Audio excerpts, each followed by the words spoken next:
we're going to talk about decoding vocabulary.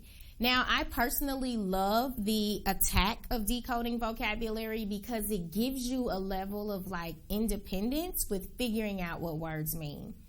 When we think about decoding, what we're really doing is breaking a word into its different parts. So it's kind of like being a detective and figuring out what the word means. And when we do that, we're just increasing our ability to understand what we're reading. How we decode a word is we break it up into parts. And typically a word will have at least 2, but sometimes 3 parts. Those parts are the base word, which is the main word. If ever we seem to not be able to figure a word out, that would be the piece of the word that we would look up in the dictionary. In addition to the base, there's oftentimes a prefix which comes at the beginning of a word, pre, meaning start or begin. Or there's a suffix which can come at the end of the word.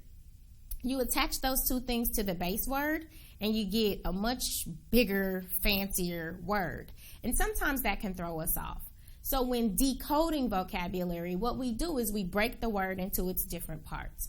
The base word is always going to be the most important. So if I were to say that something is unbelievable, then I would probably want to start with the base word believe, right?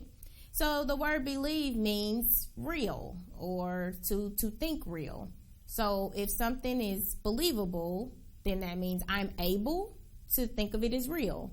But if something is unbelievable, then now I see that means I'm not able to think that it's real. So it's just that simple. You take a word, you break it into parts, and now you're able to really investigate its meaning.